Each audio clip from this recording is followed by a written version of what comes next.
सारी सिंध पिरीअ जो पाछो जेको जड़ते जागे थो। थधि वसे थी वारीअ ते तूहर तूहर निंड करे थो। हिकिड़ो ख्वाब सुहानो जेको रोज़ अखियुनि में खेप भरे थो।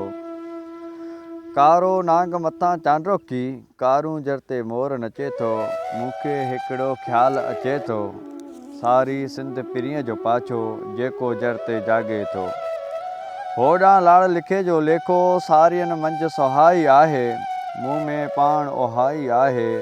दिलि जे केटी बंदर ते का तुंहिंजी ॿेड़ी लंगर थींदी। ठटे मंझि उघाड़ो थींदी। मूं न ईअं को ॼातो हो सभु सुजावल जूं बाज़ारूं तुंहिंजी ख़ुशबूअ में खुलंदियूं। माञर सारी महकी पवंदी। मूं न ईअं को ॼातो हो।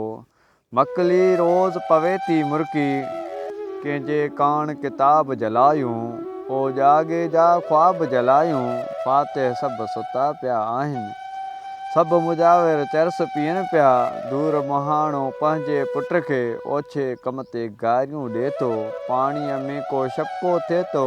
आड़ी नेठ उॾाह में पई थी। सारी सिंध पिरीअ जो पाछो जेको जड़ते जागे थो।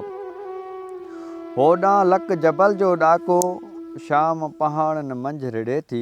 पंहिंजे ख़ुदि सां पाण विढ़े थी। पत्थर पत्थर तनहा आहे। हर नई नंढड़ी नांगण आहे। वासीगनि जो पंधु परे आहे जित धरतीअ जी सख़्ती आहे। कीअं चइजे बदबख़्ती आहे। माण्हू माण्हू साण मिले थो। पत्थर मंझि गुलाब खिले थो। लकी शाह सदर ते सांझी ॾीए मां हिकु ॾिसां थो। सारी सिंध पिरीअ जो पाछो जेको जड़ते जागे थो। कहंदे नेठ कचींदे काछो पंहिंजो पाण लताड़े पाछो। तोखां दूर थियासीं छा थियो। छड़ंदड़ ॿूर थियासीं छा थियो। पीला गुल बणियासीं छा थियो। सखर सून सरीखो आहे। रोहड़ी रूह लताड़े ईंदे जे दरिया ते भुलिजी ईंदे पंहिंजे ख़ुदि खे पाण तकींदे। तुंहिंजी ज़ात ई तोसां मिलंदी। तो मां रोई साम्हूं खिलंदी। सचल इश्क ॿुढा न थी वे। सारी सिंध पिरीअ जो पाछो जेको जड़ते जागे थो।